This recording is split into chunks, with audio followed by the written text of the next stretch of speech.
Sebelum lanjut ke cerita selanjutnya, yuk subscribe dan like. Absen dulu di kolom komen ya ah. Hujan bulan November turun seolah-olah langit Jakarta sedang runtuh. Di luar jendela villa mewah di kawasan perbukitan itu, petir menyambar sesekali, menerangi taman belakang yang biasanya asri namun kini tampak seperti hutan bayangan yang mengancam. Di dalam, keheningan terasa begitu tebal, hampir mencekik. Alina duduk di kursi ruang makan yang dingin. Jemarinya yang gemetar mengusap pinggiran cangkir porselen putih. Di hadapannya, Aris, suaminya yang telah mendampinginya selama 7 tahun, sedang berdiri di dekat konter dapur, membelakanginya. Aris sedang menyeduh teh, sebuah gestur yang biasanya terlihat romantis, namun malam ini terasa seperti upacara kematian. Kau terlihat lelah, sayang. Suara Aris memecah keheningan. Suaranya lembut. Namun ada nada dingin yang tidak bisa disembunyikan, seperti sembilu yang dibungkus beludru. Minumlah ini. Ini akan membantumu tidur lebih nyenyak. Kau sudah terlalu banyak pikiran belakangan ini. Alina menatap punggung suaminya. Pria itu masih mengenakan kemeja kerjanya, rapi tanpa celah, seolah-olah rencana jahat yang ia susun tidak membuat kerahnya kusut sedikitpun. Alina tahu apa yang ada di dalam teh itu. Dia tidak sengaja menemukan botol kecil alprazolam cair dan obat penenang dosis tinggi di laci rahasia ruang kerja Aris 2 hari yang lalu, lengkap dengan catatan dosis yang bisa menghentikan detak jantung manusia jika dicampur dengan alkohol atau kondisi fisik yang lemah. Aris berbalik, membawa cangkir yang mengepulkan aroma melati. Dia meletakkannya tepat di depan Alina. Minumlah selagi hangat. Alina mendongak, menatap mata suaminya. Dulu, dia memuja mata itu. Sekarang, dia hanya melihat lubang hitam tanpa dasar. Kenapa kau melakukannya, Aris? Bisiknya hampir tak terdengar. Aris mengerutkan kening. Senyum tipisnya tidak luntur. Melakukan apa? Membuatkanmu teh?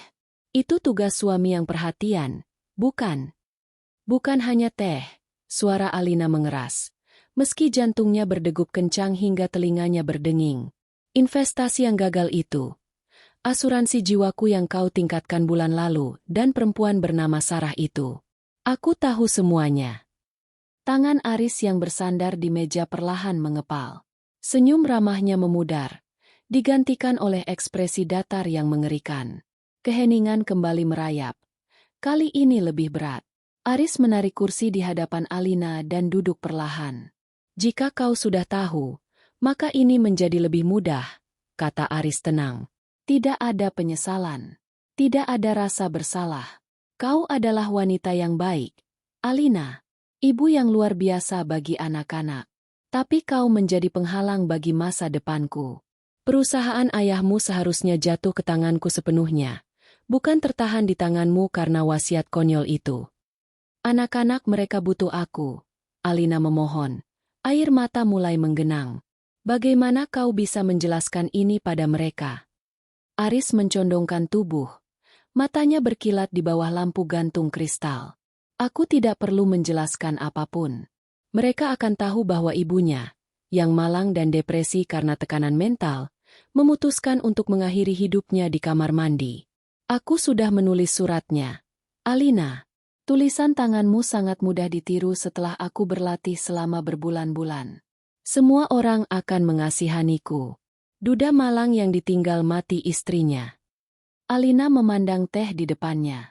Cairan itu tampak seperti emas cair. Namun dia tahu itu adalah racun. Di lantai atas, kedua anaknya, Leo yang berusia 5 tahun dan Mia yang baru 3 tahun, sedang terlelap. Pikiran tentang mereka memberikan Alina secercah keberanian di tengah ketakutan yang melumpuhkan. Kau monster, desis Alina. Aku seorang oportunis, koreksi Aris. Dia mendorong cangkir itu lebih dekat ke tangan Alina. Sekarang, minumlah. Atau aku harus memaksamu? Jika kau meminumnya sendiri, semuanya akan terlihat damai. Jika aku harus turun tangan, aku tidak bisa menjamin kau akan terlihat cantik di dalam peti mati nanti. Alina memejamkan mata. Dia mendengar detak jam dinding yang seirama dengan detak jantungnya. Dia tahu dia tidak bisa menang melawan kekuatan fisik Aris jika pria itu menyerangnya sekarang. Dia harus menggunakan kecerdikannya. Beri aku waktu sebentar, ucap Alina dengan suara serak. Aku ingin berdoa untuk terakhir kalinya. Di kamar mandi. Aku ingin mencuci mukaku. Aris melihat jam tangannya, lalu mengangguk kecil. 5 menit. Jangan mencoba menelepon siapapun. Sinyal di rumah ini sudah kumatikan lewat jammer di ruang bawah tanah. Dan pintu depan sudah kukunci dari luar. Alina berdiri. Kakinya terasa seperti jeli. Dia berjalan melewati Aris menuju kamar mandi utama di lantai bawah. Begitu pintu tertutup dan dikunci, dia tidak menangis.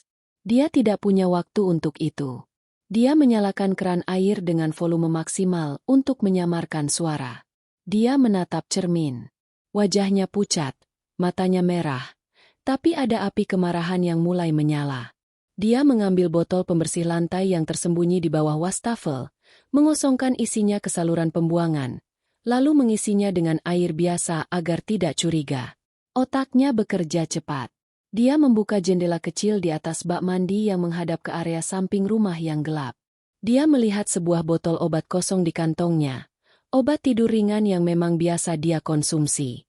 Dia menebarkannya di lantai kamar mandi. Dia menyobek sedikit kain daster sutranya dan menjepitkannya di engsel jendela, seolah-olah dia mencoba kabur tapi gagal atau itu adalah bagian dari pergulatan batinnya. Namun, Alina tahu itu tidak cukup. Dia harus membuat Aris percaya dia sudah meminum teh itu.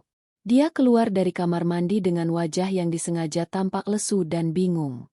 Aris menunggunya di depan meja makan, bersedekap. Sudah selesai? Tanya Aris dingin. Alina duduk kembali. Dengan tangan gemetar, dia mengangkat cangkir teh itu.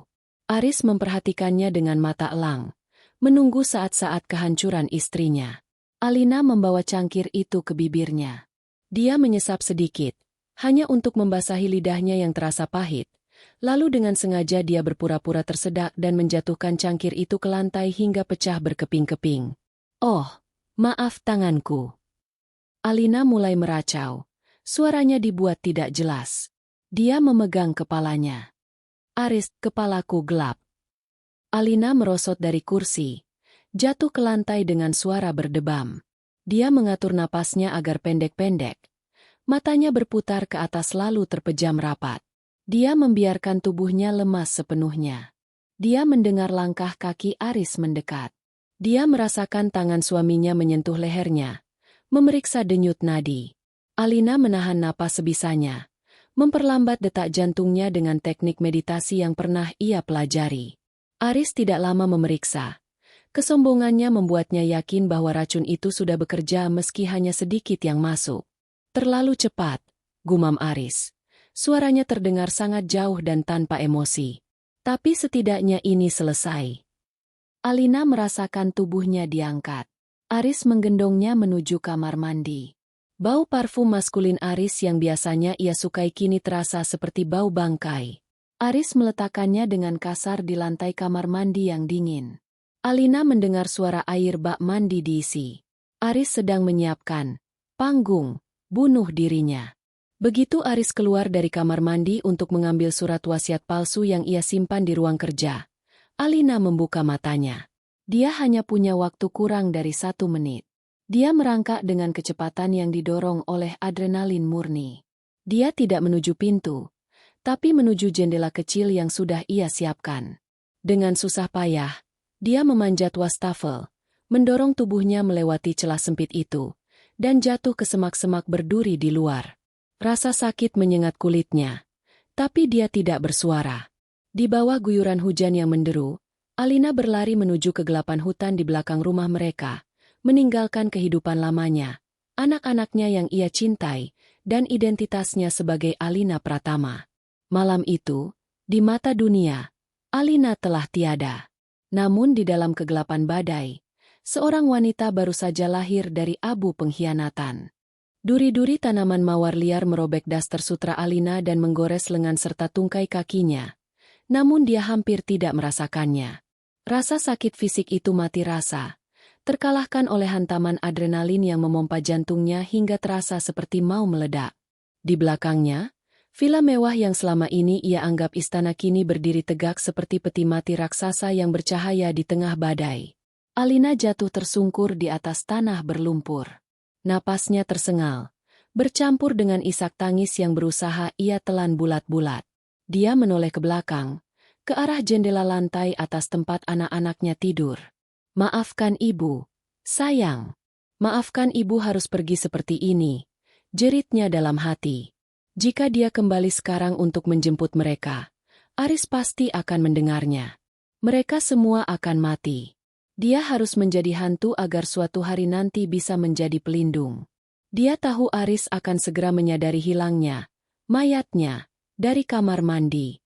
Dia hanya punya waktu hitungan menit sebelum suaminya menyisir halaman dengan senter dan kemarahan yang mematikan.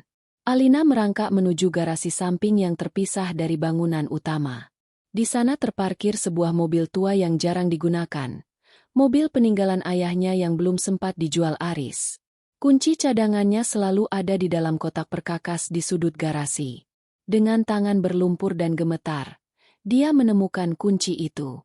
Namun, dia tidak langsung pergi. Alina adalah putri seorang pengusaha otomotif. Dia tahu bagaimana cara membuat sebuah kecelakaan terlihat meyakinkan. Dia mengambil jerigen bensin kecil dari pojok garasi. Lalu dia menuju mobil SUV milik Aris yang terparkir di driveway. Dengan gerakan cepat dan penuh dendam, dia menusuk ban belakang mobil Aris dengan obeng panjang, cukup untuk membuat udara keluar perlahan sehingga Aris tidak bisa mengejarnya dengan kecepatan tinggi jika dia ketahuan. Alina masuk ke dalam mobil tuanya, menyalakan mesin sesunyi mungkin, dan mematikan lampu utama. Dia mengemudi menembus jalan setapak hutan yang licin, jalur tikus yang dulu sering ia gunakan bersama ayahnya untuk memotong jalan ke jalan raya utama. Tujuannya hanya satu, jembatan gantung cadas gantung, 3 kilometer dari sana. Jembatan itu dikenal berbahaya, dengan arus sungai di bawahnya yang sangat deras dan penuh bebatuan tajam, tempat yang sempurna bagi seseorang yang ingin menghilang selamanya. Selama perjalanan singkat yang terasa seperti keabadian itu, pikiran Alina berkecamuk. Dia membayangkan Aris masuk ke kamar mandi, menemukan jendela terbuka, dan menyadari bahwa mangsanya telah lepas. Dia bisa membayangkan wajah Aris yang memerah, urat leher yang menegang, dan bagaimana pria itu akan segera menyusun narasi baru untuk polisi. Tiba di dekat jembatan, Alina menghentikan mobilnya. Dia tidak turun. Dia menarik napas panjang, lalu mengambil syal yang sering ia kenakan, syal yang sangat dikenali Aris dan teman-temannya, dan menyangkutkannya di pagar jembatan yang berkarat. Dia meninggalkan salah satu sepatunya di pinggir aspal, tepat di atas tebing yang menjorok ke sungai. Langkah selanjutnya adalah yang paling sulit. Dia harus melenyapkan mobil itu.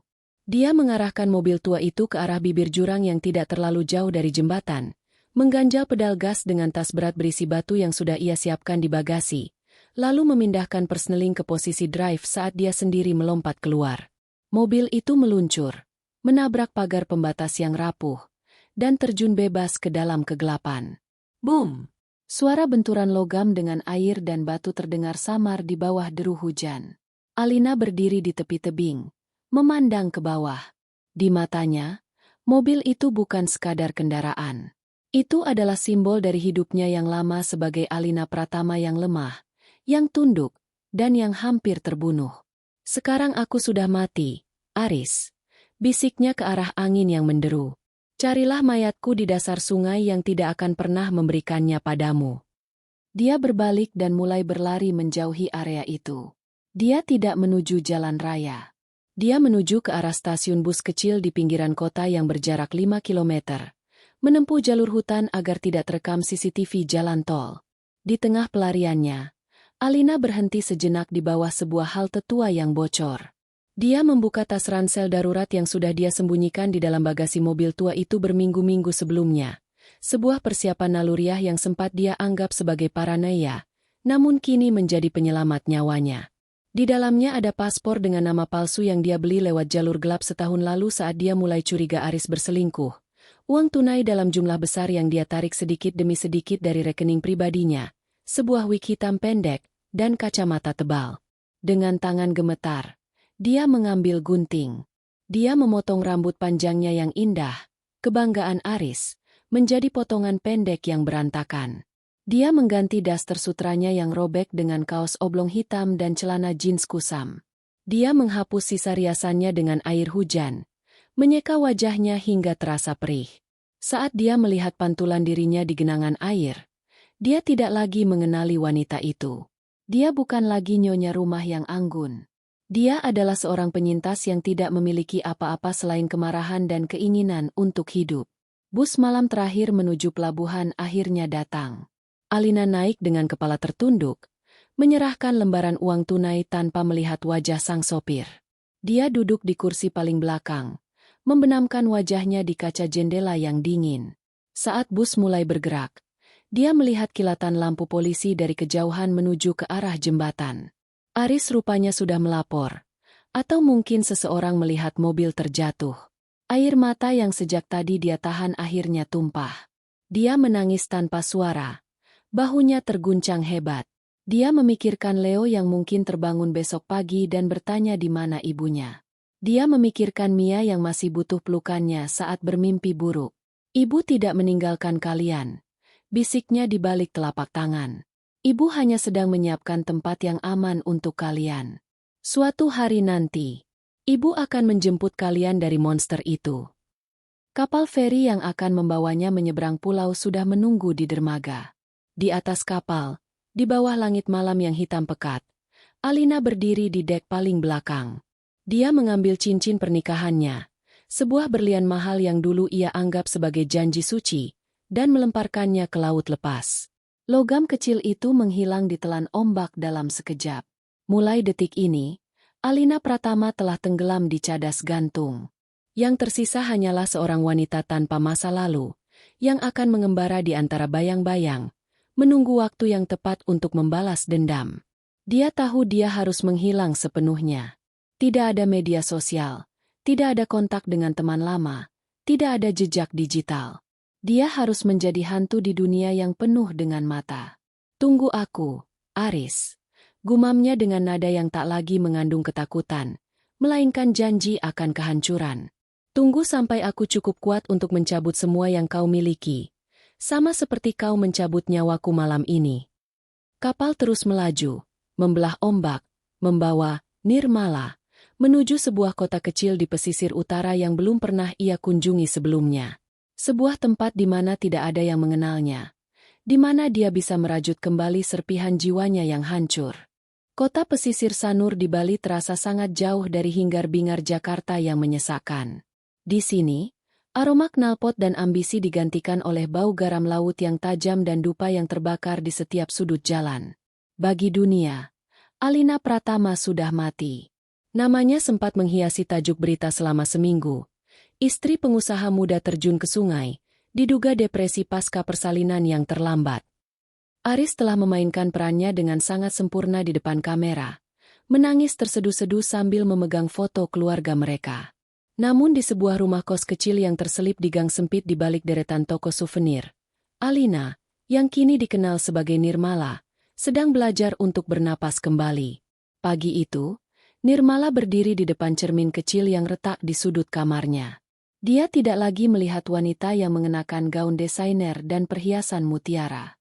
Rambutnya kini pendek sebatas telinga, diwarnai coklat kusam yang tidak menarik perhatian.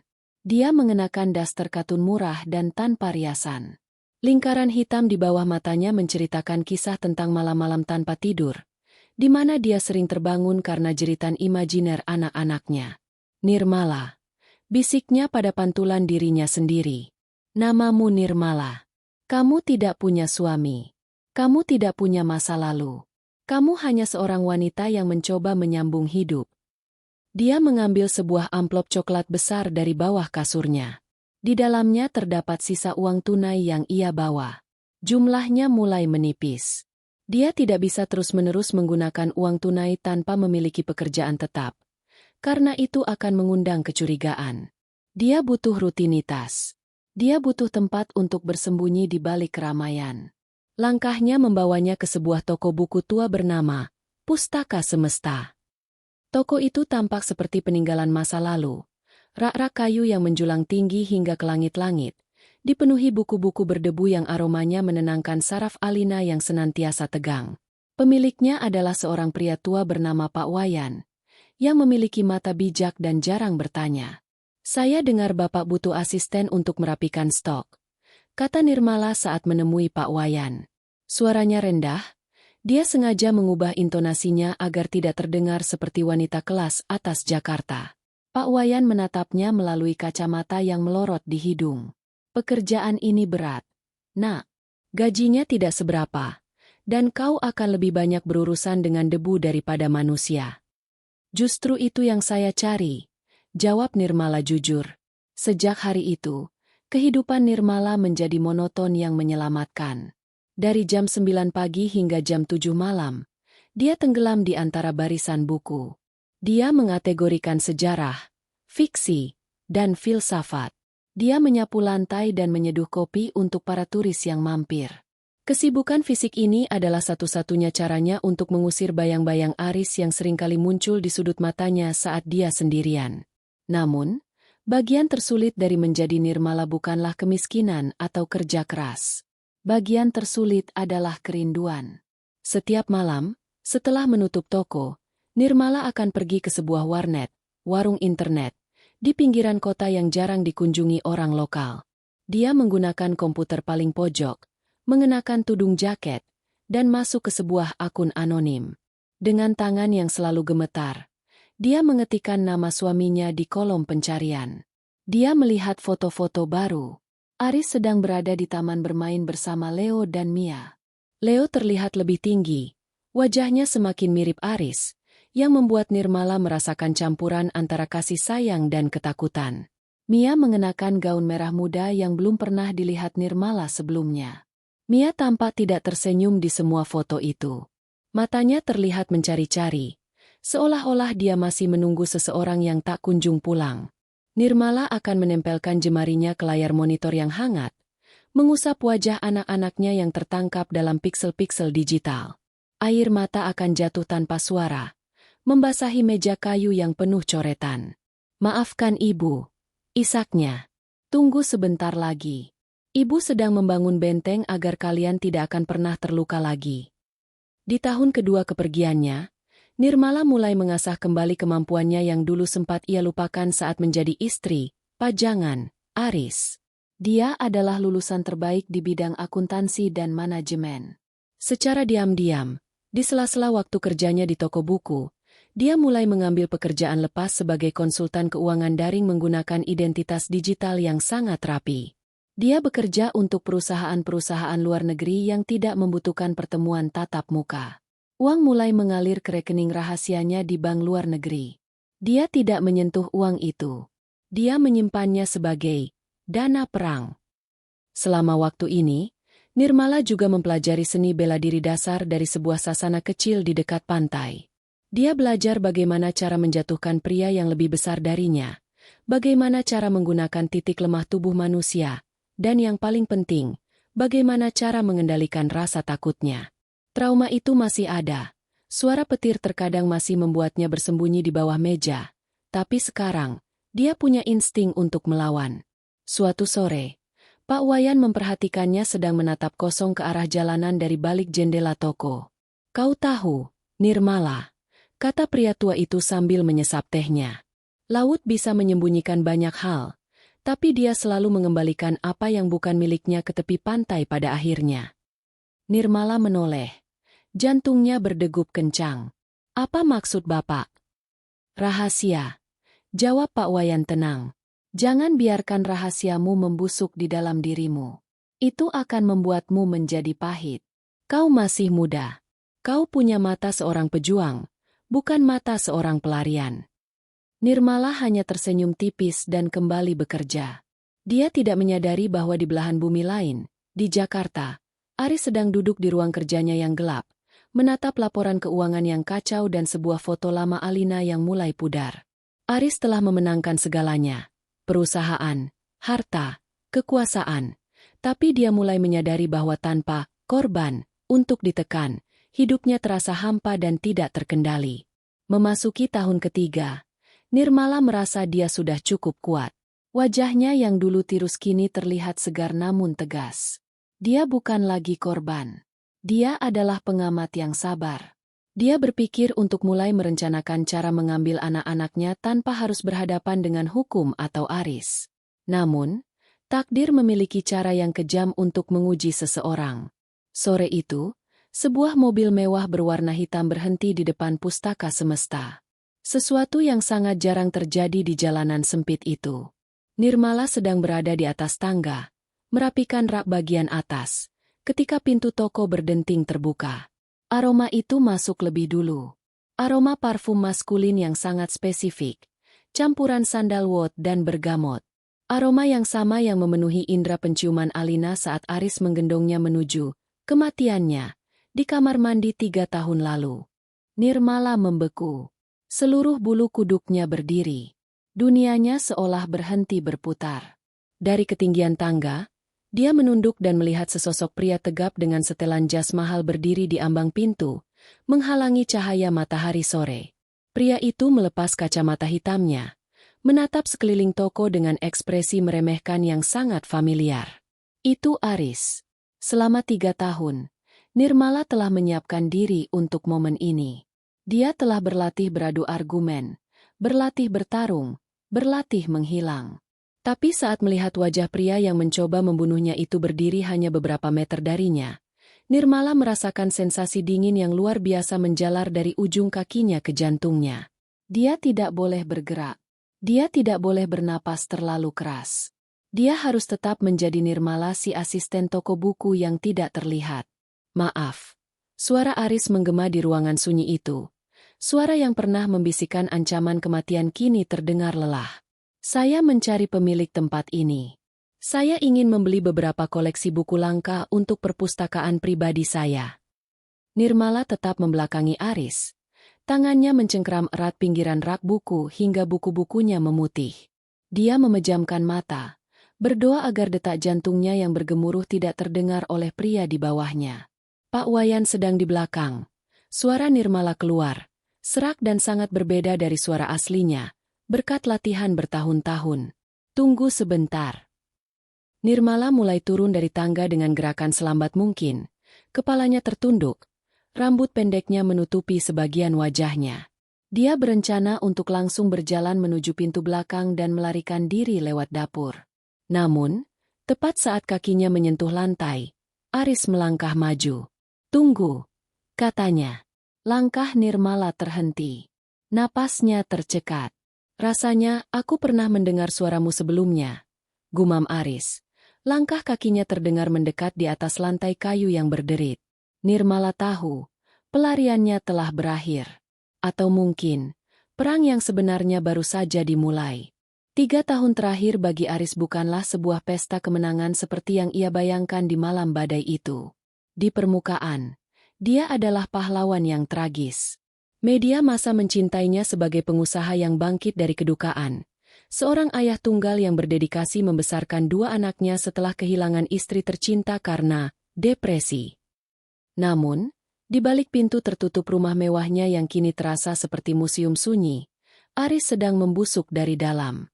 Harta warisan Alina yang ia kuasai tidak memberinya kedamaian. Sebaliknya, itu terasa seperti uang darah yang terus menuntut tumbal. Selingkuhannya, Sarah, yang dulu menjadi alasan ia ingin melenyapkan Alina, telah pergi hanya 6 bulan setelah kematian palsu istrinya. Sarah tidak tahan dengan temperamen Aris yang menjadi tidak stabil, penuh paranoid, dan seringkali meledak dalam kemarahan yang tidak beralasan. Tanpa Alina sebagai sasaran untuk ia tekan, Aris kehilangan poros keseimbangannya. Aris mulai dihantui, bukan oleh hantu yang melayang, melainkan oleh keheningan. Setiap kali dia melewati kamar mandi utama, dia seolah mencium aroma teh melati yang tumpah. Dia mulai melihat bayangan Alina di sudut-sudut mata, seorang wanita dengan gaun sutra yang robek, menatapnya dengan mata yang penuh pengampunan yang mematikan. Dan yang paling parah adalah anak-anak. Leo, yang kini berusia 8 tahun, telah menjadi bayangan dari dirinya sendiri. Dia sangat cerdas, namun dia menatap ayahnya dengan tatapan yang sangat dingin, seolah dia tahu bahwa Aris menyembunyikan sesuatu yang busuk. Mia, si kecil yang dulu ceria, kini menderita gangguan kecemasan. Dia sering mengompol dan menolak untuk tidur jika lampu tidak dinyalakan sepenuhnya. Mereka tidak lagi memanggilnya ayah dengan hangat. Mereka memanggilnya karena kewajiban. Kau menghancurkan mereka, Aris. Suara batinnya sering mengejek di tengah malam saat dia meneguk gelas whisky kelimanya. Kekacauan mental ini mulai merembet ke bisnisnya. Aris kehilangan fokus. Beberapa keputusan investasi yang gegabah membuat perusahaannya goyah. Itulah yang membawanya ke Bali. Dia butuh pelarian, sebuah alasan untuk perjalanan bisnis, demi menenangkan sarafnya yang tegang. Dia membutuhkan sesuatu yang tenang, sesuatu yang berbudaya, seperti mengoleksi buku-buku langka, hanya untuk meyakinkan dirinya sendiri bahwa dia masih pria kelas atas yang memiliki kendali. Namun, saat dia melangkah masuk ke Pustaka Semesta, sebuah toko buku tua yang pengap, kendali itu runtuh seketika. Rasanya, aku pernah mendengar suaramu sebelumnya, gumam Aris. Langkah kakinya mendekat ke arah wanita berambut pendek yang berdiri membelakanginya. Nirmala, atau Alina, tetap diam. Bahunya kaku. Aris merasakan sesuatu yang aneh. Sebuah getaran elektrik yang hanya pernah ia rasakan saat bersama Alina. Bau ruangan itu, campuran kertas tua dan dupa, sejenak tertutup oleh sesuatu yang sangat familiar bagi Aris. Indra penciumannya yang tajam menangkap aroma sabun bayi yang lembut. Jenis yang sama yang selalu digunakan Alina untuk anak-anak mereka. Nona. Aris mengulang. Suaranya kini mengandung sedikit otoritas yang menuntut. Nirmala perlahan menoleh. Dia tidak menatap mata Aris secara langsung. Dia menatap dagu pria itu, menggunakan teknik yang dia pelajari untuk menyembunyikan emosi di matanya. Maaf, Tuan. Saya hanya asisten di sini. Anda pasti salah orang. Saya penduduk asli sini. Suaranya datar, berat, dan memiliki aksen lokal yang dipaksakan. Aris menyipitkan mata. Wajah wanita ini berbeda. Rambutnya pendek, kulitnya sedikit lebih gelap karena matahari pesisir, dan ada garis-garis tegas di wajahnya yang tidak dimiliki Alina yang manja. Tapi struktur tulang pipi itu, bentuk telinganya. Siapa namamu? Tanya Aris, mengabaikan sopan santun. Nirmala. Nirmala siapa? Hanya Nirmala, Tuan. Tepat saat itu, Pak Wayan muncul dari pintu belakang dengan senyum ramahnya. Ah, Tuan dari Jakarta? Saya Wayan. Maaf, asisten saya ini memang agak pemalu. Mari, koleksi yang Anda cari ada di ruangan sebelah. Aris tidak bergerak. Matanya masih terpaku pada Nirmala. Dia sudah berapa lama bekerja di sini? Pak Wayan menatap Nirmala sejenak, lalu kembali ke Aris. Sudah hampir 3 tahun. Dia wanita yang rajin. Kenapa, Tuan? Anda mengenalnya? 3 tahun. Waktu yang tepat sejak Alina menghilang di sungai. Jantung Aris berdegup kencang. Apakah mungkin? Apakah Alina benar-benar cukup pintar untuk memalsukan kematiannya dan bersembunyi di tempat seperti ini? Kemarahan mulai membuncah di dada Aris, namun diikuti oleh rasa penasaran yang aneh. Jika wanita ini adalah Alina, maka dia telah menipunya. Dia telah membuat Aris merasa seperti orang gila selama 3 tahun. Tidak, jawab Aris akhirnya. Suaranya mendingin.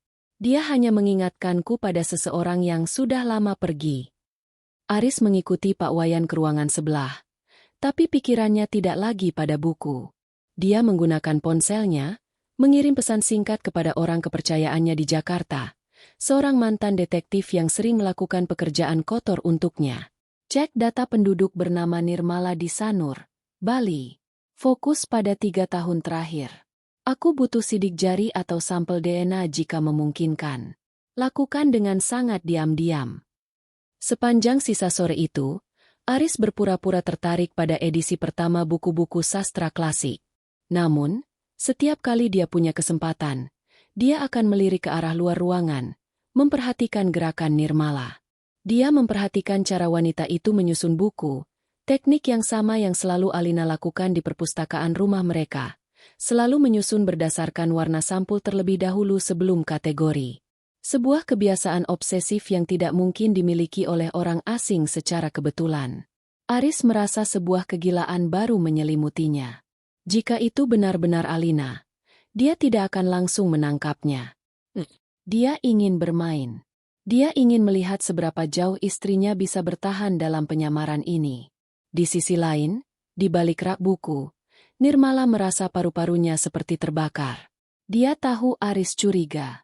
Dia tahu pria itu sedang mengamatinya seperti predator yang menemukan jejak mangsa lama. Aku harus pergi sekarang juga, pikirnya panik. Namun, kata-kata Aris yang terakhir tadi sebelum masuk ruang Pak Wayan terus terngiang di kepalanya. Dia mengingatkanku pada seseorang yang sudah lama pergi. Suara Aris terdengar hancur? Tidak, itu pasti tipuan. Aris adalah aktor terbaik yang pernah ia kenal. Malam itu, setelah Aris meninggalkan toko dengan beberapa kantong buku, Nirmala tidak langsung pulang. Dia berdiri di depan toko yang sudah terkunci, memandang mobil sedan hitam yang perlahan menjauh. Dia tahu Aris tidak akan pergi ke bandara. Pria itu pasti akan tinggal di sini. Nirmala masuk ke dalam kamarnya yang sempit dan segera menarik koper kecil dari bawah tempat tidur. Dia mulai memasukkan pakaiannya dengan terburu-buru. Namun, gerakannya terhenti ketika dia menyentuh sebuah mainan kecil, sebuah robot plastik milik Leo yang sempat terbawa di kantong jaketnya malam itu. Jika aku lari lagi, aku tidak akan pernah bisa mengambil mereka, bisiknya pada diri sendiri. Dia teringat wajah Mia di internet yang tidak pernah tersenyum.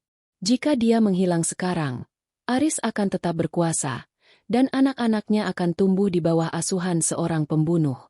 Nirmala duduk di lantai, memeluk lututnya. Ketakutan itu masih ada, namun kemarahan yang telah ia pupuk selama 3 tahun mulai mengeras menjadi tekad.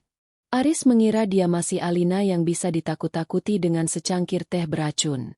Dia tidak tahu bahwa wanita yang ada di depannya sekarang adalah Nirmala, yang sudah belajar cara bertarung di jalanan dan cara menghitung kehancuran ekonomi seseorang dari balik layar komputer. Kau menemukanku, Aris. Ucapnya dingin ke arah kegelapan. Tapi kali ini, kaulah yang akan masuk ke dalam perangkap yang kubuat. Besok pagi, penyamarannya harus lebih sempurna. Dia akan membiarkan Aris mendekat. Dia akan mendengarkan kebohongan apa yang akan keluar dari mulut pria itu. Dia akan membiarkan Aris percaya bahwa dia memiliki kendali, sementara dia perlahan-lahan menyiapkan jerat yang akan menggantung suaminya sendiri. Di sebuah hotel mewah tak jauh dari sana, Aris berdiri di balkon, menatap arah toko buku. Dia memegang segelas whisky, matanya berkilat penuh obsesi. Aku tahu itu kau, Alina. Dan jika kau masih hidup, maka kau masih milikku. Aku akan membawamu pulang, entah kau suka atau tidak. Udara pagi di Sanur biasanya terasa menyegarkan. Namun bagi Nirmala, setiap embusan angin kini membawa firasat buruk. Dia tahu Aris tidak akan menyerah begitu saja. Semalaman dia tidak tidur, melatih ekspresi wajahnya di depan cermin, memastikan bahwa setiap kerutan dan tatapan matanya tidak lagi memancarkan ketakutan seorang istri, melainkan ketidaksukaan seorang asing. Jam menunjukkan pukul 10 pagi ketika lonceng di atas pintu pustaka semesta berdenting.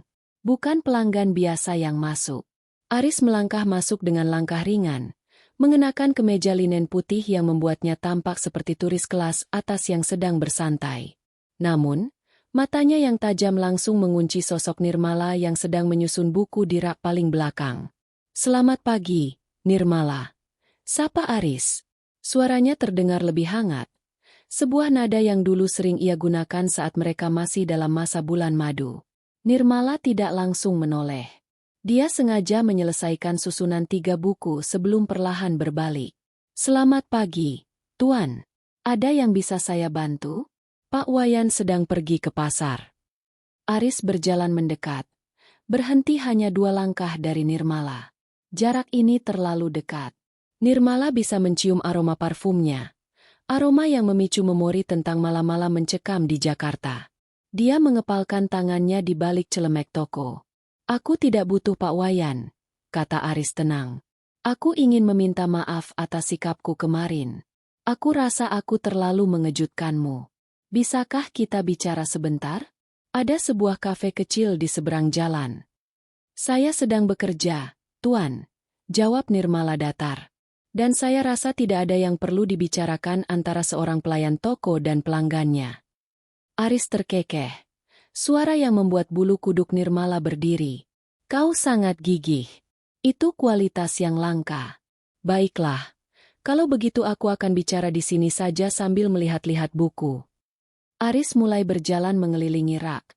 Jemarinya menyentuh punggung buku dengan malas. Kau tahu, Nirmala, aku baru saja kehilangan seseorang 3 tahun lalu. Istriku. Dia menghilang dalam kecelakaan tragis.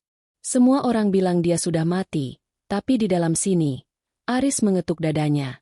Aku merasa dia masih ada. Dia hanya sedang bersembunyi dariku.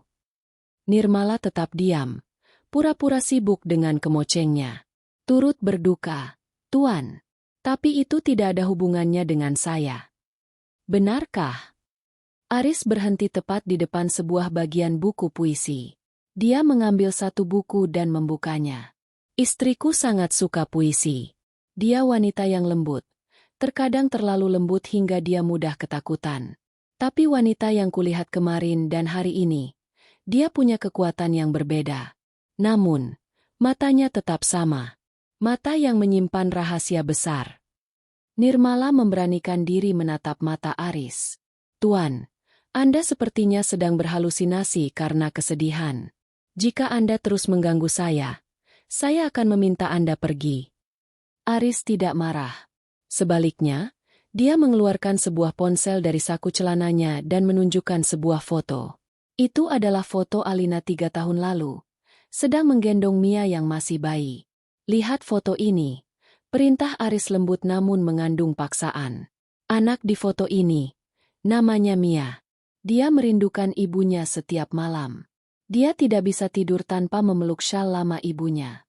Dan anak laki-laki ini, Leo, dia mulai melupakan suara ibunya. Tidakkah kau merasa kasihan pada mereka? Hantaman itu telak mengenai jantung Nirmala. Pertahanannya nyaris runtuh. Bayangan Mia yang menangis dan Leo yang mulai kehilangan ingatan tentangnya adalah racun yang lebih mematikan daripada apa yang diletakkan Aris di dalam teh malam itu. Matanya bergetar sesaat. Sebuah celah emosi yang sangat kecil. Tapi Aris yang lihai berhasil menangkapnya. Senyum kemenangan terukir di wajah Aris. Ah, jadi kau punya hati. Aku tahu itu kau, Alina. Berhenti bersandiwara. Nirmala menarik napas dalam. Memaksakan dirinya untuk tertawa dingin. Anda benar-benar gila. Nama saya Nirmala. Saya lahir di Singaraja. Ibu saya seorang penenun dan ayah saya nelayan yang hilang di laut. Jika Anda ingin mencari istri Anda yang sudah mati, carilah di sungai tempat dia terjun. Jangan di toko buku saya. Nirmala berjalan melewati Aris menuju meja kasir. Tapi Aris menarik lengannya dengan kasar. Cengkeraman itu kuat. Persis seperti saat Aris menyeretnya ke kamar mandi 3 tahun lalu. Trauma itu meledak dalam pikiran Nirmala. Tapi kali ini dia tidak membeku. Dengan gerakan cepat yang ia pelajari di sasana bela diri, Nirmala memutar pergelangan tangannya, menekan titik saraf di lengan Aris, dan menyentakkan tangannya hingga lepas. Dia kemudian mengambil sebuah pisau pembuka paket yang tergeletak di meja kasir dan memegangnya dengan posisi siap menyerang. Jangan pernah sentuh saya lagi, desis Nirmala. Suaranya kini tidak lagi dibuat-buat. Itu adalah suara seorang wanita yang siap membunuh untuk mempertahankan hidupnya. Aris tertegun, memegangi lengannya yang terasa nyeri. Matanya membelalak, bukan karena takut, melainkan karena kagum sekaligus ngeri. Alina yang ia kenal tidak mungkin tahu cara melumpuhkan pria sepertinya. Alina yang ia kenal akan menangis dan memohon. Siapa kau sebenarnya? Gumam Aris, takjub. Saya adalah mimpi burukmu jika kau tidak segera keluar dari toko ini. Jawab Nirmala dengan mata berkilat tajam. Pergilah, atau saya akan berteriak dan seluruh orang di pasar akan datang mengeroyokmu. Di sini, kami tidak suka orang asing yang kasar pada wanita lokal. Aris perlahan mengangkat kedua tangannya sebagai tanda menyerah. Dia mundur selangkah demi selangkah menuju pintu. Baiklah, Nirmala. Untuk sekarang, aku pergi. Tapi ingat satu hal. Aku tidak datang ke sini untuk membunuhmu lagi. Aku datang karena aku menyadari bahwa aku tidak bisa hidup tanpa musuh yang sepadan sepertimu. Dan anak-anak, mereka benar-benar membutuhkanmu. Pikirkan itu. Begitu pintu berdenting menutup dan mobil Aris menjauh, Nirmala ambruk di lantai di belakang meja kasir. Pisau di tangannya terjatuh dengan bunyi berdenting. Seluruh tubuhnya gemetar hebat. Paru-parunya terasa sempit seolah oksigen di ruangan itu telah habis. Dia tahu. Bisiknya berulang-ulang. Namun, bagian paling mengerikan dari pertemuan itu bukanlah ancaman Aris, melainkan kata-katanya tentang anak-anak. Aris tahu persis di mana letak kelemahan Alina. Dia menggunakan anak-anak sebagai umpan untuk menariknya keluar dari persembunyian. Nirmala menatap tangannya yang tadi sempat melumpuhkan Aris. Dia bukan lagi Alina yang malang. Dia punya kekuatan sekarang. Namun, lawannya adalah seorang pria yang tidak hanya memiliki kekuatan fisik, tapi juga kekuasaan dan kedua anaknya sebagai sandera emosional. Dia harus mengambil keputusan. Lari lagi ke kota lain, atau menghadapi iblis itu di kandangnya sendiri? Nirmala berdiri, menyeka air matanya dengan kasar. Dia mengambil ponsel rahasianya dan menghubungi sebuah nomor yang sudah lama tidak ia hubungi. Seorang pengacara di Jakarta yang dulu pernah dibantu oleh ayahnya. Satu-satunya orang yang mungkin masih bisa ia percayai. "Halo, ini saya," kata Nirmala saat sambungan terhubung. "Aku butuh kau menyelidiki kondisi anak-anakku secara mendalam. Dan aku butuh kau menyiapkan dokumen pengalihan aset yang belum sempat ditandatangani Aris. Permainan ini baru saja dimulai." Nirmala tahu, untuk menyelamatkan anak-anaknya, dia tidak bisa hanya menjadi hantu. Dia harus kembali ke dunia orang hidup, meskipun itu berarti dia harus berjalan masuk kembali ke dalam sarang serigala yang pernah mencoba mencabik-cabiknya. Malam itu, di bawah cahaya bulan yang pucat di pantai Sanur, Nirmala membakar wig coklatnya dan daster katun murahnya. Dia mengenakan pakaian hitam yang pas di tubuh, menatap lurus ke arah cakrawala. Aris bilang dia sudah berubah. Gumamnya pada debuik yang terbang terbawa angin. Mari kita lihat, seberapa kuat perubahannya saat dia menyadari bahwa istrinya yang mati telah kembali untuk mengambil kembali semua miliknya. Besok, dia akan menemui Aris. Bukan sebagai Nirmala yang bersembunyi, tapi sebagai Alina yang menuntut balas. Namun, dia harus tetap waspada. Karena Aris yang berubah bisa jadi jauh lebih berbahaya daripada Aris yang dulu ia kenal. Pagi itu, pustaka semesta tidak terasa seperti tempat perlindungan lagi. Aroma kertas tua yang biasanya menenangkan kini terasa seperti bau kayu kering yang siap disulut api. Alina, ia tidak lagi menyebut dirinya Nirmala di dalam benaknya, mengenakan kemeja putih sederhana dan celana kain hitam. Rambut pendeknya ia sisir rapi, memperlihatkan garis rahangnya yang kini tegas, tanpa lemak sisa kemewahan masa lalu. Tepat pukul 11, sebuah mobil sedan mewah berhenti di depan toko. Aris turun, namun kali ini dia tidak sendirian. Dia membawa seorang pria berbadan tegap yang berdiri di depan pintu, memastikan tidak ada pelanggan lain yang masuk. Aris melangkah masuk dengan kepercayaan diri seorang penakluk yang kembali ke tanah jajahannya. "Cukup sandiwaranya, Alina," kata Aris tanpa basa-basi. Dia meletakkan sebuah map coklat di atas meja kasir kayu yang berdebu.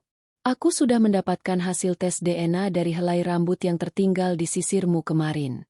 Aku tahu itu kau. Tidak ada gunanya lagi berpura-pura menjadi asisten toko buku yang malang." Alina menarik napas panjang. Dia tidak lagi menghindari tatapan mata Aris.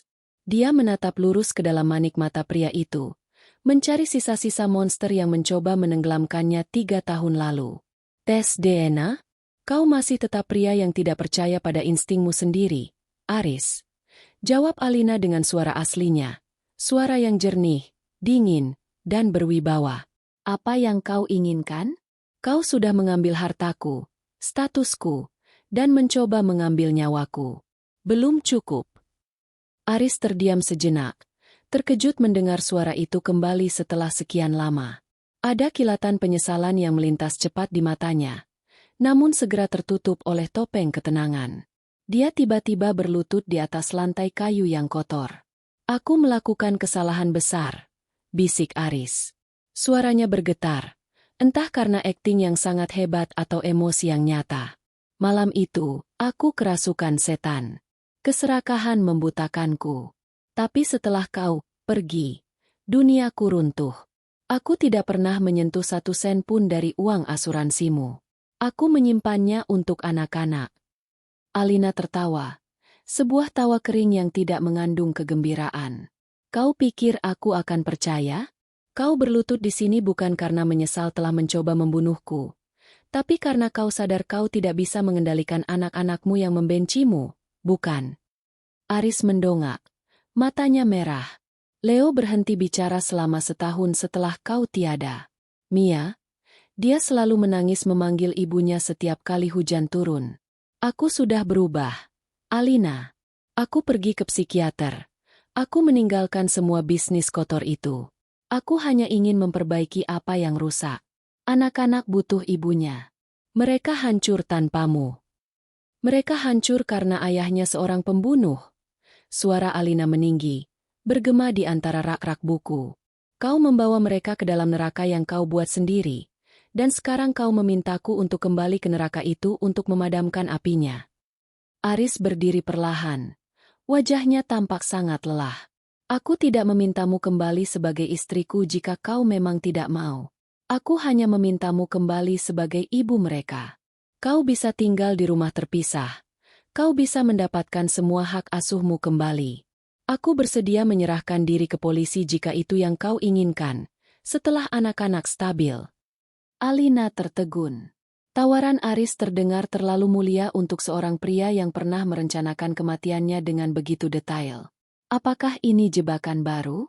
Pikirnya. Aris tahu bahwa anak-anak adalah satu-satunya jalan untuk memancing Alina keluar. Jika kau memang ingin menyerahkan diri, kenapa tidak sekarang?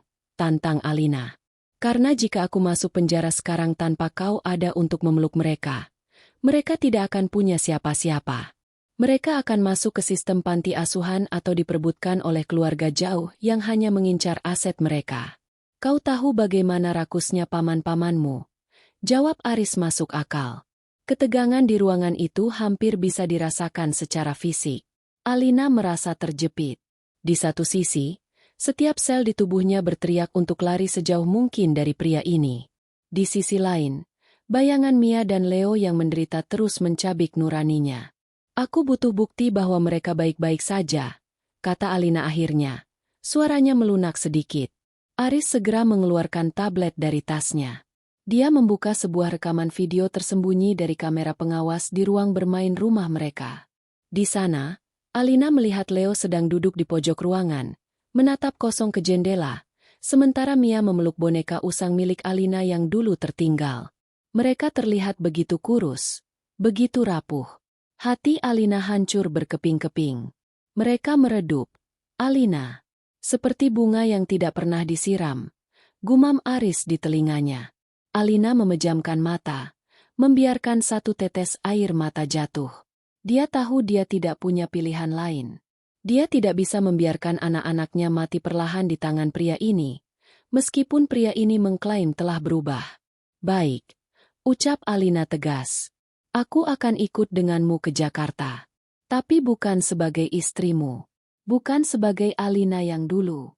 Jika kau mencoba menyentuhku sedikit saja, atau jika aku mencium bau rencana jahat darimu, aku sudah menyiapkan pengacara dan bukti-bukti upaya pembunuhanmu yang kusimpan di brankas luar negeri. Begitu aku menghilang lagi, bukti itu akan langsung sampai ke meja-meja polisi. Aris mengangguk. Tampak lega yang luar biasa. Apapun syaratnya. Alina. Apapun. Aku hanya ingin kau pulang. Alina menatap Pak Wayan yang berdiri di kejauhan dengan wajah prihatin. Pria tua itu telah menjadi ayahnya selama 3 tahun ini. Alina menghampirinya dan memeluknya erat. Terima kasih untuk semuanya, Pak. Bisik Alina. Berhati-hatilah, nak. Jawab Pak Wayan pelan. Harimau bisa mengubah garis di tubuhnya, tapi dia tidak akan pernah lupa bagaimana caranya menerkam. Alina melepaskan celemek tokonya, meninggalkan nama Nirmala di lantai kayu pustaka semesta. Dia berjalan keluar menuju mobil hitam yang menunggu. Mobil yang dulu adalah simbol penjara baginya. Saat dia duduk di kursi belakang, menjauh dari Aris yang duduk di depan, Alina menatap tangannya yang mengepal. Dia masuk ke dalam sarang serigala dengan sengaja. Dia tahu Aris mungkin berbohong tentang perubahannya. Dia tahu ini bisa jadi adalah ronde kedua dari upaya pembunuhan yang tertunda. Namun, Alina bukan lagi wanita yang meminum teh tanpa bertanya. Dia adalah wanita yang telah mati sekali, dan seseorang yang sudah pernah mencicipi kematian tidak akan takut lagi pada kegelapan. Kita berangkat sekarang, tanya sopir. Ke bandara, jawab Aris. Dia melirik Alina lewat spion tengah. Matanya menunjukkan campuran antara rasa lega dan sesuatu yang lebih gelap, sebuah kepemilikan yang belum pudar. Alina hanya menatap keluar jendela, melihat pemandangan Sanur yang perlahan menghilang. Perang baru saja dimulai, dan kali ini, dia tidak akan berhenti sampai dia mendapatkan kembali anak-anaknya dan memastikan Aris membayar setiap tetes air mata yang jatuh selama 3 tahun terakhir. Jakarta menyambut Alina dengan polusi, kebisingan, dan kemacetan yang sangat ia benci. Namun entah mengapa terasa begitu akrab. Duduk di kursi belakang mobil mewah Aris, Alina merasa seperti seorang tawanan perang yang sedang dibawa kembali ke benteng musuh. Di luar jendela, gedung-gedung pencakar langit berkilauan, namun di matanya, mereka tampak seperti jeruji besi raksasa. Kita akan sampai dalam 10 menit. Ujar Aris memecah keheningan. Dia mencoba mencari kontak mata melalui spion tengah, namun Alina terus menatap ke arah jalanan. Aku sudah merapikan kamarmu. Semuanya persis seperti saat kau pergi. Tidak ada yang kusentuh. Seharusnya kau membakarnya, jawab Alina dingin. Sama seperti kau mencoba membakar hidupku. Aris menghela napas panjang. Sebuah suara yang syarat dengan beban yang dibuat-buat atau mungkin nyata. Aku tahu kau tidak percaya padaku sekarang. Aku tidak menyalahkanmu. Tapi kumohon, saat di depan anak-anak, bisakah kita bersikap normal? Mereka sudah cukup menderita. Alina menoleh. Matanya berkilat tajam. Normal? Kau meminta normalitas dari wanita yang kau paksa memalsukan kematiannya? Aku di sini hanya untuk mereka. Aris, jangan pernah lupakan itu. Mobil memasuki gerbang otomatis villa mereka di kawasan Jakarta Selatan. Begitu roda berhenti, Alina merasa paru-parunya mengecil. Ini adalah tempat kejadian perkara.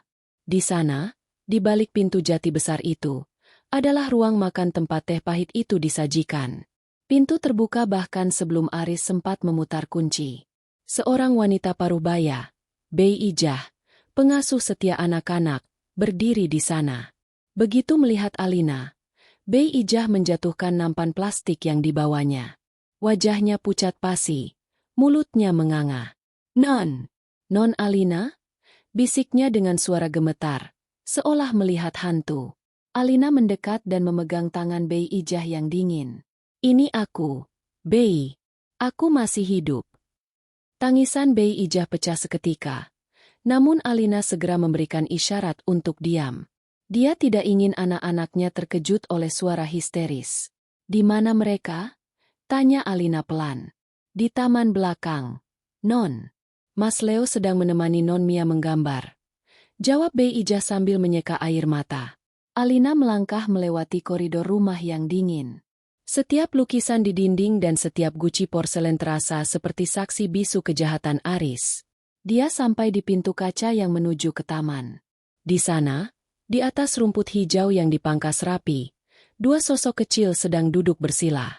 Leo, yang kini terlihat jauh lebih dewasa dengan kacamata kecilnya, sedang membimbing tangan Mia yang mungil untuk mewarnai. Keheningan di antara mereka terasa tidak wajar untuk anak seusia itu. Tidak ada tawa, tidak ada teriakan. Hanya kesunyian yang menyakitkan. Alina membuka pintu kaca itu perlahan. Bunyi geserannya membuat kedua anak itu menoleh. Dunia seolah berhenti berputar. Leo mengerjapkan matanya berulang kali, mengira sinar matahari sedang mempermainkan penglihatannya. Mia, yang masih memegang krayon merah, menjatuhkan alat tulisnya. Ibu, suara Leo pecah. tipis dan ragu-ragu. Alina tidak bisa menahan dirinya lagi. Dia berlari kecil dan berlutut di atas rumput, merentangkan kedua tangannya. Leo, Mia, ini ibu. Dalam sekejap, kedua anak itu menerjangnya. Mia menangis meraung-raung, sebuah suara yang sudah lama ia simpan di dalam dadanya yang kecil. Leo tidak bersuara, namun bahunya terguncang hebat saat dia membenamkan wajahnya di leher Alina. Aroma sabun bayi dan keringat matahari dari tubuh mereka membuat Alina merasa utuh kembali setelah 3 tahun menjadi hantu. Ibu pergi kemana? Kenapa ibu lama sekali? Isak Mia di sela tangisnya. Alina menciumi puncak kepala mereka. Air matanya mengalir deras. Ibu tersesat. Sayang. Tapi sekarang ibu sudah menemukan jalan pulang. Ibu tidak akan pergi lagi. Cindy. Dari kejauhan, di ambang pintu kaca, Aris berdiri memperhatikan. Dia melipat tangan di dada. Sebuah senyum tipis terukir di wajahnya. Ada kilatan kepuasan di matanya. Kepuasan seorang pria yang berhasil mendapatkan kembali koleksinya yang paling berharga. Malam harinya, setelah anak-anak tertidur karena kelelahan menangis, Alina duduk di ruang kerja Aris. Dia menolak untuk masuk ke kamar lama mereka. Dia lebih memilih duduk di kursi keras di hadapan suaminya. Mereka terlihat sangat buruk, Aris, kata Alina tanpa basa-basi. Mia mengalami trauma fisik. Dia gemetar setiap kali mendengar suara pintu tertutup keras. Apa yang kau lakukan pada mereka? Aris meletakkan segelas air putih di depan Alina. Dia tidak lagi berani menyajikan teh. Aku tidak melakukan apa-apa secara fisik, Alina. Tapi kehadiranku, kurasa mereka merasakannya. Mereka tahu aku adalah alasan kau pergi, meskipun mereka tidak tahu cara mengucapkannya. Aku memang monster di mata mereka. Aris bersandar di kursinya, tampak sangat kuyu di bawah lampu meja yang redup. 3 tahun ini aku mencoba menebusnya. Aku memecat Sarah malam itu juga setelah aku sadar kau benar-benar pergi. Aku tidak pernah membawa wanita lain ke rumah ini. Aku menyumbangkan sebagian besar keuntungan perusahaan ke Yayasan Yatim Piatu. Aku mencoba menjadi suci, Alina. Tapi ternyata, kesucian tidak bisa dibeli dengan uang. Kau ingin aku bertepuk tangan? Tanya Alina sinis. Kau ingin aku berkata, oh, Aris yang malang, mari kita lupakan saat kau menyeretku ke kamar mandi untuk membunuhku? Aris menggeleng. Tidak. Aku ingin kau melihat bahwa aku sungguh-sungguh.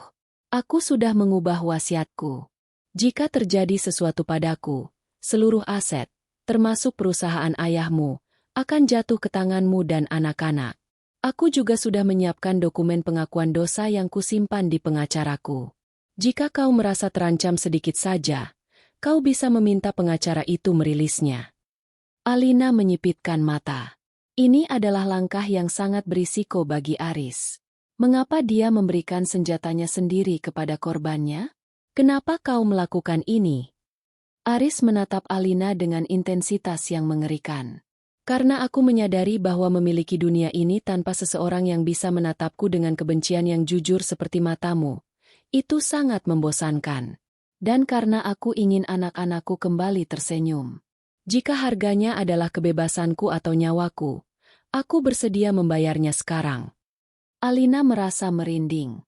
Aris tidak terdengar seperti orang yang menyesal secara normal. Dia terdengar seperti seseorang yang telah beralih dari satu obsesi ke obsesi lainnya. Dulu obsesinya adalah harta, sekarang obsesinya adalah penebusan diri, dan memiliki Alina kembali dalam bentuk yang berbeda. Aku akan tinggal di sini selama sebulan, kata Alina tegas. Hanya sebulan. Untuk menstabilkan anak-anak. Setelah itu, aku akan membawa mereka pergi. Kita akan bercerai secara resmi. Dan kau akan memberikan hak asuh penuh padaku. Jika kau setuju, aku tidak akan melaporkanmu ke polisi atas kejadian 3 tahun lalu. Aris terdiam cukup lama. Ruangan itu menjadi sangat sunyi hingga detak jam dinding terdengar seperti dentum martil. Sebulan, gumam Aris. Berikan aku 1 bulan untuk membuktikan bahwa aku bisa menjadi ayah yang mereka butuhkan. Jika setelah sebulan kau tetap ingin pergi, Aku tidak akan menghalangimu. Alina berdiri, tidak ingin berlama-lama di ruangan yang penuh dengan energi gelap itu. Jangan coba-coba bermain trik, Aris. Aku bukan lagi Alina yang mudah tertipu. Aku sudah belajar cara mematikan lawan sebelum mereka sempat bergerak. Begitu Alina keluar, Aris menatap pintu yang tertutup itu. Dia mengambil sebuah bingkai foto keluarga mereka yang lama dan mengusap wajah Alina di kaca itu. 1 bulan, sayang. Bisiknya pada ruangan yang kosong. 1 bulan adalah waktu yang sangat lama untuk membuat seseorang jatuh cinta lagi. Atau membuat mereka menyadari bahwa mereka tidak bisa hidup tanpaku. Di kamarnya yang baru, Alina mengunci pintu dan mendorong lemari kecil untuk mengganjalnya. Dia mengeluarkan ponsel rahasianya, mengirim pesan singkat kepada pengacaranya di Bali. Operasi dimulai. Dia sudah masuk ke dalam perangkap rasa bersalahnya sendiri. Pantau pergerakan saham perusahaannya besok pagi. Alina tidak kembali untuk menjadi istri. Dia kembali untuk menghancurkan Aris dari dalam, menggunakan satu-satunya hal yang masih dimiliki pria itu, rasa percaya dirinya yang berlebihan. Hari-hari pertama di rumah besar itu terasa seperti berjalan di atas lapisan es yang tipis. Alina menghabiskan setiap detiknya bersama Leo dan Mia. Dia membacakan cerita, memasak makanan kesukaan mereka, dan memeluk mereka hingga mereka tertidur. Perlahan, warna mulai kembali ke pipi anak-anaknya. Mia mulai berani tertawa, dan Leo mulai kembali memainkan biolanya yang sempat berdebu selama 3 tahun. Namun, setiap kali Aris masuk ke dalam ruangan, suasana berubah menjadi kaku. Aris berusaha keras. Dia pulang kerja lebih awal, membawakan mainan, dan duduk di meja makan dengan sabar meski Alina mengabaikannya. Dia tampak seperti pria yang telah bertaubat, namun bagi Alina, setiap senyum Aris terasa seperti pisau yang disembunyikan di balik punggung. Kau harus makan sedikit, Alina. Kau terlihat lebih kurus daripada saat di Bali, ujar Aris suatu malam di meja makan. Alina hanya mengaduk supnya tanpa minat. Jangan berpura-pura peduli pada kesehatanku, Aris. Kita berdua tahu kenapa aku ada di sini. Aris meletakkan sendoknya, menatap anak-anak yang sedang disuapi Bei Ijah di sudut ruangan. Aku sungguh-sungguh dengan ucapanku. Aku ingin menebus waktu yang hilang. Besok, aku ingin mengajak kalian ke taman safari. Hanya kita berempat. Seperti dulu. Tidak ada yang seperti dulu, Aris, balas Alina tajam. Tapi demi anak-anak, aku akan ikut. Namun jangan harap aku akan duduk di sampingmu. Malam itu, setelah semua orang terlelap, Alina memulai misinya.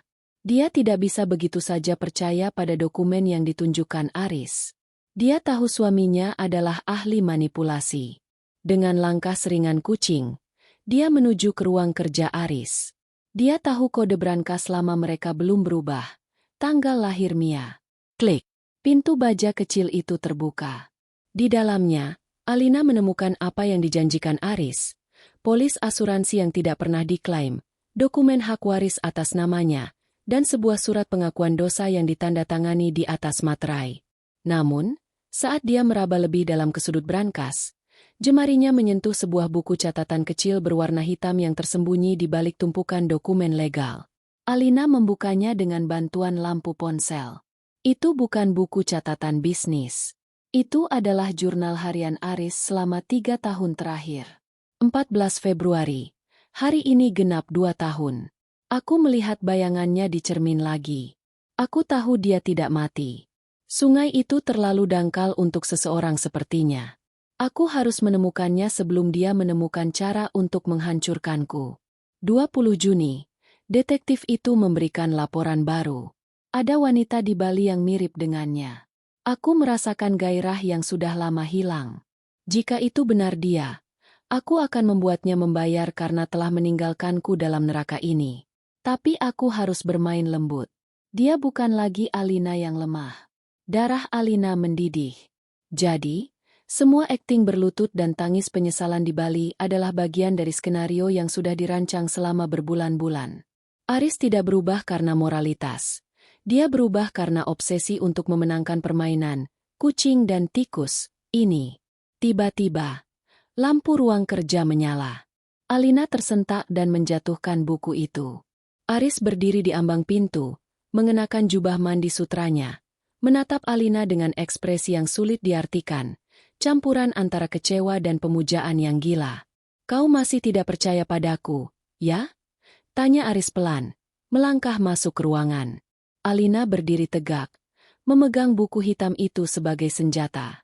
"Kau menemukanku bukan karena menyesal, Aris. Kau menemukanku karena kau merasa kalah. Kau merasa diawasi oleh hantu, dan kau ingin memastikan hantu itu bisa kau sentuh dan kau kurung kembali." Aris berhenti tepat di depan Alina. Dia tidak mencoba mengambil buku itu. "Mungkin awalnya begitu. Tapi melihatmu bersama anak-anak, melihat bagaimana kau menghidupkan kembali rumah ini, aku menyadari bahwa aku memang tidak bisa hidup tanpamu. Jurnal itu adalah catatanku saat aku masih dalam kegelapan. Sekarang, kau adalah cahayanya." "Hentikan omong kosong puitismu," bentak Alina. "Kau mencoba membunuhku. Kau menaruh racun di tehku.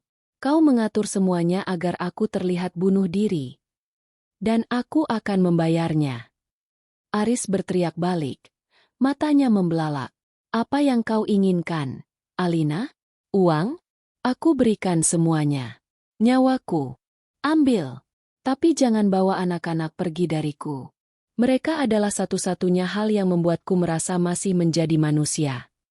Alina melihat air mata di mata Aris, dan untuk sesaat, dia ragu. Apakah mungkin seorang sosiopat seperti Aris benar-benar bisa mencintai anak-anaknya? Ataukah anak-anak itu hanya objek kepemilikan lainnya? "Kau bilang kau bersedia menyerahkan diri," kata Alina. Suaranya gemetar karena amarah. "Lakukan sekarang. Pergi ke kantor polisi besok pagi, akui upaya pembunuhan itu, dan aku akan mempertimbangkan untuk membiarkan anak-anak mengunjungimu di penjara." Aris terdiam. Keheningan itu terasa mencekam. Dia menatap Alina cukup lama, lalu perlahan mengangguk. "Baik. Jika itu satu-satunya cara agar kau percaya, aku akan melakukannya. Besok, setelah kita pulang dari taman safari, berikan aku 1 hari terakhir sebagai ayah yang utuh bagi mereka. Setelah itu, kau bisa menghancurkanku sesukamu." Alina terpaku. Dia tidak menyangka Aris akan setuju semudah itu. Apakah dia benar-benar sudah menang? Ataukah taman safari besok adalah lokasi kecelakaan yang baru? "Aku akan memegang ucapanmu," ujar Alina dingin. Dia berjalan melewati Aris, namun pria itu memegang lengannya dengan lembut. Tidak kasar seperti sebelumnya, namun penuh permohonan. "Alina, bisakah kau memaafkanku? Suatu hari nanti." Alina menarik lengannya. Beberapa luka terlalu dalam untuk sembuh, Aris. Dan beberapa pengkhianatan terlalu kotor untuk dimaafkan. Alina kembali ke kamarnya. Namun dia tidak bisa tidur. Dia segera mengirim pesan kepada pengacaranya. "Besok kami ke taman safari. Ikuti mobil kami dari jarak jauh. Jika terjadi sesuatu yang mencurigakan, segera hubungi polisi. Dan pastikan dokumen pengalihan aset diproses malam ini juga." Dia menatap Leo dan Mia yang tertidur pulas di ranjang besar bersamanya. Dia merasa seperti sedang berada di tengah badai, mencoba melindungi 2 lilin kecil agar tidak padam. Dia tahu babak final dari drama ini akan segera terjadi. Antara Aris benar-benar menyerahkan diri, atau Aris akan mencoba memusnahkan mereka semua agar tidak ada yang bisa meninggalkannya lagi. Di luar jendela, petir menyambar, mengingatkan Alina pada malam 3 tahun lalu. Dia meraba saku piyamanya, memastikan pisau lipat kecil yang selalu ia bawa tetap ada di sana. 1 hari lagi, bisiknya. 1 hari lagi, dan semua ini akan berakhir. Namun di dalam hatinya, sebuah firasat buruk berbisik. Aris tidak pernah membiarkan mangsanya pergi hidup-hidup. Matahari pagi menyinari Jakarta dengan cerah, seolah menyembunyikan kegelapan yang membayangi keluarga kecil itu. Aris tampak sangat bersemangat, hampir terlalu bersemangat. Dia membantu anak-anak masuk ke dalam SUV hitam besar mereka, memastikan sabuk pengaman Mia terpasang dengan sempurna, dan memberikan Leo kamera digital untuk memotret hewan-hewan nantinya. Alina duduk di kursi penumpang depan. Matanya terus melirik ke kaca spion samping. Dia melihat sebuah mobil sedan perak yang dikendarai oleh asisten pengacaranya mengikuti dari jarak 3 mobil di belakang. Itu adalah jaring pengamannya. "Kau tegang sekali, Alina," ujar Aris sambil memutar kemudi. "Tenanglah. Hari ini adalah tentang kebahagiaan mereka." "Aku akan tenang setelah kau masuk ke kantor polisi sore nanti," jawab Alina datar. Perjalanan menuju Taman Safari di Cisarua diwarnai oleh celoteh riang Mia. Untuk pertama kalinya dalam 3 tahun, anak itu terdengar seperti anak kecil normal. Leo juga mulai banyak bertanya tentang jenis-jenis harimau yang akan mereka lihat. Aris menjawab setiap pertanyaan dengan sabar dan penuh tawa. Jika seseorang melihat mereka dari luar, mereka akan tampak seperti keluarga kelas atas yang sempurna. Dan itulah yang membuat Alina merasa mual. Betapa mudahnya Aris memakai topeng kemanusiaan. Saat memasuki area safari, SUV mereka perlahan melaju di antara kawanan zebra dan menjangan.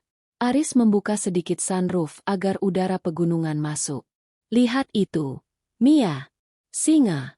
seru Aris menunjuk ke arah sekumpulan singa yang sedang bermalas-malasan di bawah pohon besar. Namun, saat mobil memasuki area harimau yang lebih tertutup dan dijaga ketat oleh gerbang ganda, suasana berubah. Aris tiba-tiba mematikan mesin mobil di tengah jalur, tepat di area di mana seekor harimau benggala besar sedang berjalan mendekat. "Kenapa kau berhenti?" tanya Alina. Jantungnya mulai berdegup kencang. Aris tidak menjawab. Dia mengunci semua pintu secara otomatis. Klik. "Aris, ini area berbahaya. Jalankan mobilnya," perintah Alina. Suaranya mulai bergetar. Aris menoleh ke arah Alina. Matanya tidak lagi memancarkan kehangatan seorang ayah. Matanya kosong, dingin, dan penuh kepasrahan yang mengerikan. "Kau benar, Alina. Luka ini terlalu dalam untuk sembuh. Dan aku sadar, meskipun aku masuk penjara, kau tidak akan pernah menatapku dengan cinta lagi. Kau hanya akan menatapku dengan jijik." "Apa yang kau lakukan? Anak-anak ada di sini," bisik Alina, berusaha tidak membuat Leo dan Mia panik. "Aku mencintai kalian," gumam Aris. Namun suaranya terdengar seperti sebuah vonis mati. "Jika kita tidak bisa menjadi keluarga yang utuh di dunia ini, mungkin di dunia sana kita punya kesempatan." Tangan Aris bergerak menuju tuas pembuka kap mesin dan pintu belakang. Alina tahu apa yang direncanakan Aris. Pria itu sudah gila. Dia ingin mengakhiri semuanya di sini. Sebuah kecelakaan tragis di Taman Safari di mana sang pengusaha dan keluarganya tewas akibat serangan hewan buas karena kelalaian teknis. "Aris, jangan!" teriak Alina saat melihat harimau besar itu hanya berjarak 3 meter dari kaca mobil. "Ayah? Kenapa ayah berteriak?" Mia mulai menangis, merasakan ketegangan yang luar biasa. Alina bertindak cepat. Dia tidak lagi memedulikan penyamaran atau kesabaran. Dia mengeluarkan pisau lipat kecil dari sakunya dan tanpa ragu menusukkannya ke paha Aris. Aris mengerang kesakitan. Refleks melepaskan tuas pengunci pintu. Alina segera mengambil alih kendali. Dia menendang kaki Aris menjauh dari pedal dan mencoba menghidupkan mesin. Namun, Aris menerjangnya. Mereka bergulat di kursi depan sementara harimau di luar mulai mencakar pintu mobil, tertarik oleh keributan di dalam. "Leo! Mia! Merunduk di bawah kursi. Jangan melihat keluar," perintah Alina sambil menyikut wajah Aris. Dalam pergulatan itu, Aris berhasil mencekik leher Alina. "Kau tidak boleh pergi lagi, Alina. Tidak boleh." Pandangan Alina mulai mengabur. Oksigen sulit masuk ke paru-parunya. Namun, di saat kritis itu, dia melihat wajah ketakutan Leo di spion tengah. Amarah seorang ibu meledak. Dengan sisa tenaganya, Alina meraih botol parfum berat di dashboard dan menghantamkannya ke pelipis Aris, hingga pria itu tersungkur pingsan ke arah kemudi. Alina segera pindah ke kursi pengemudi, menginjak gas sedalam-dalamnya. Mobil itu melonjak maju, menabrak pagar pembatas jalan, dan meluncur keluar dari area harimau tepat saat petugas keamanan mulai datang karena melihat keributan. Alina terus mengemudi hingga mencapai area parkir yang aman di luar zona hewan buas. Begitu mobil berhenti, dia segera keluar, membuka pintu belakang, dan memeluk kedua anaknya yang histeris. "Tidak apa-apa, kita aman, kita aman," bisiknya, meski tubuhnya sendiri bergetar hebat. Mobil sedan perak asisten pengacaranya sampai di sana beberapa detik kemudian. Dua orang pria turun dengan sigap, langsung mengamankan Aris yang masih pingsan di dalam SUV. "Nyonya, Anda baik-baik saja?" tanya sang asisten, melihat bekas cekikan di leher Alina. Alina tidak menjawab. Dia menatap Aris yang kepalanya bersandar di kemudi. Darah mengalir dari pelipisnya. Pria itu tidak berubah. Dia tidak pernah berubah. Penebusan yang dia janjikan hanyalah cara lain untuk memuaskan obsesinya. Jika dia tidak bisa memiliki Alina, maka tidak ada yang boleh memilikinya. "Panggil polisi," kata Alina dingin. "Bawa dia. Dan pastikan dia tidak pernah melihat matahari sebagai orang bebas lagi."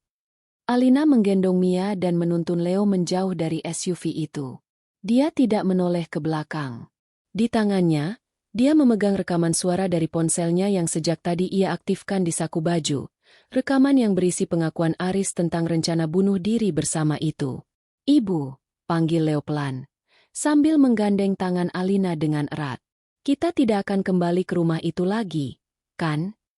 Alina berjongkok, menatap mata putranya yang cerdas. Dia melihat trauma di sana, tapi dia juga melihat harapan. "Tidak, Leo. Kita akan kembali ke Bali. Ke rumah Pak Wayan. Kita akan memulai hidup baru di mana tidak ada lagi rahasia, tidak ada lagi ketakutan, dan tidak ada lagi teh pahit." Saat ambulans dan mobil polisi datang dengan sirine yang meraung, Alina berdiri tegak. Dia merasa beban seberat gunung yang selama 3 tahun ini menghimpitnya perlahan terangkat. Dia telah memalsukan kematiannya untuk melarikan diri, namun hari ini, dia telah memenangkan hidupnya kembali dengan keberanian yang nyata. Namun, di dalam benak Alina, dia tahu ini belum benar-benar berakhir. Aris adalah orang yang punya banyak koneksi. Perang di pengadilan akan menjadi babak baru yang melelahkan. Tapi melihat kedua anaknya kini berada di bawah perlindungannya yang sah, Alina tahu dia siap menghadapi apapun. Dia bukan lagi Alina yang malang, dan bukan lagi Nirmala yang bersembunyi. Dia adalah seorang ibu yang telah kembali dari kematian untuk menjemput keadilannya. Ruang sidang Pengadilan Negeri Jakarta Selatan terasa begitu dingin, namun bagi Alina, udara AC yang menusuk itu jauh lebih bersih daripada udara di rumah Aris. 6 bulan telah berlalu sejak insiden di Taman Safari. Hari ini adalah pembacaan vonis terakhir untuk pria yang pernah menjadi pusat semestanya, sekaligus penghancur dunianya. Aris duduk di kursi terdakwa dengan rompi tahanan berwarna oranye.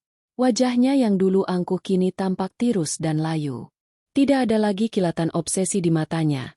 Yang tersisa hanyalah kekosongan seorang pria yang akhirnya menyadari bahwa dia telah kehilangan segalanya. Hakim mengetukkan palunya. Suaranya bergema di seluruh ruangan. Menyatakan terdakwa Aris Pratama terbukti secara sah dan meyakinkan bersalah melakukan tindak pidana percobaan pembunuhan berencana dan kekerasan dalam rumah tangga yang berkelanjutan. Menjatuhkan pidana penjara selama 15 tahun. Alina menghela napas panjang. 15 tahun. Itu cukup lama untuk memastikan anak-anaknya tumbuh dewasa tanpa bayang-bayang ancaman fisik dari ayah mereka. Pengacaranya, Pak Baskoro, menepuk bahunya pelan sebagai tanda selamat. Namun, Alina tidak merasa menang. Dalam perang keluarga seperti ini, tidak ada pemenang sejati, yang ada hanyalah penyintas. Saat petugas hendak membawa Aris kembali ke sel, pria itu berhenti tepat di samping kursi Alina. Polisi mencoba menariknya, namun Aris bertahan sejenak. "Alina," bisiknya, suaranya serak, "aku harap kau mendapatkan apa yang kau cari. Tapi ingatlah, di dalam darah anak-anak itu, ada sebagian dari diriku yang tidak akan pernah bisa kau hapus." Alina menatap Aris dengan tenang. Tidak ada lagi kemarahan yang meledak-ledak. "Kau benar, Aris. Ada darahmu di sana. Tapi mereka memiliki jiwaku. Dan jiwa jauh lebih kuat daripada darah. Selamat tinggal." Alina berjalan keluar dari ruang sidang tanpa menoleh lagi. Di lobi pengadilan, cahaya matahari sore menyambutnya. Di sana, di dalam mobil yang menunggu, Leo dan Mia melambai padanya. Mereka tidak diizinkan masuk ruang sidang, dan itu adalah keputusan terbaik yang pernah diambil Alina. 1 bulan kemudian, kehidupan kembali ke ritme yang seharusnya. Alina memutuskan untuk tidak tinggal di Jakarta. Dia menjual rumah mewah peninggalan ayahnya dan mengalihkan seluruh aset perusahaan ke dalam bentuk yayasan pendidikan yang dikelola oleh tenaga profesional. Dia tidak ingin anak-anaknya tumbuh besar dengan merasa bahwa kekayaan mereka dibangun di atas air mata dan pengkhianatan. Mereka kembali ke Sanur. Namun kali ini, bukan sebagai pelarian. Alina membeli sebuah rumah kecil yang asri di dekat pantai, tidak jauh dari toko buku Pak Wayan. Rumah itu memiliki halaman luas untuk Leo berlatih biola dan studio seni kecil untuk Mia yang kini hobi melukis matahari, bukan lagi gambar-gambar gelap yang penuh kesedihan. Sore itu, Alina duduk di teras sambil menyesap teh. Teh manis melati yang ia buat sendiri, tanpa rasa takut. Pak Wayan datang berkunjung, membawa beberapa buku baru untuk anak-anak. "Bagaimana perasaanmu, Nak?" tanya Pak Wayan sambil duduk di kursi rotan di sampingnya. Alina memandang ke arah pantai, di mana Leo dan Mia sedang mengejar ombak di bawah pengawasan Bei Ijah. "Untuk pertama kalinya dalam 10 tahun, saya merasa bisa bernapas tanpa merasa sesak di dada, Pak. Saya tidak perlu lagi menoleh ke belakang untuk melihat apakah ada yang mengikuti saya. Keadilan sudah ditegakkan, tapi pemulihan adalah perjalanan seumur hidup," ujar Pak Wayan bijak. "Ya," jawab Alina. Leo mulai berbicara terbuka tentang ayahnya di sesi terapinya. Dia tahu ayahnya sakit secara mental, dan dia belajar untuk tidak menyalahkan dirinya sendiri. Itu kemajuan besar. Sedangkan Mia, dia sudah tidak lagi mengompol saat hujan turun. Dia bilang dia suka suara rintik hujan sekarang. Alina kemudian mengambil sebuah amplop yang baru ia terima pagi itu. Itu adalah surat cerai resmi dari pengadilan. Namanya kini telah kembali menjadi Alina Kusuma, menggunakan nama gadis ibunya. Nama Alina Pratama telah ikut mati bersama masa lalu yang kelam itu. Dia teringat momen di Bali 3 tahun lalu, saat dia menjadi Nirmala yang ketakutan. Jika dia bisa kembali ke masa itu, dia ingin memeluk dirinya yang dulu dan membisikkan bahwa semuanya akan baik-baik saja. Bahwa kekuatan seorang wanita tidak diukur dari seberapa lama dia bisa bertahan dalam siksaan, melainkan dari keberaniannya untuk pergi dan membangun kembali reruntuhan hidupnya. Malam mulai jatuh di Sanur. Langit berubah menjadi warna ungu dan jingga yang indah. Leo mulai menggesek biolanya, memainkan melodi yang tenang dan penuh harapan. Mia berlari ke arah Alina dan memeluk lehernya. "Ibu, besok kita ke toko buku Pak Wayan lagi? Aku ingin belajar merapikan buku seperti ibu dulu," pinta Mia. Alina tertawa pelan, mencium pipi putrinya. "Tentu, sayang. Kita akan pergi besok." Alina menutup matanya sejenak, meresapi aroma laut dan suara tawa anak-anaknya. Perjalanan dari seorang istri yang nyaris dibunuh, menjadi hantu yang menghilang, hingga menjadi wanita mandiri yang merdeka, telah berakhir. Namun, hidup yang sesungguhnya baru saja dimulai. Dia bukan lagi korban. Dia bukan lagi pelarian. Dia adalah Alina, dan dia telah pulang ke rumah yang sesungguhnya, kedamaian di dalam dirinya sendiri. Tamat.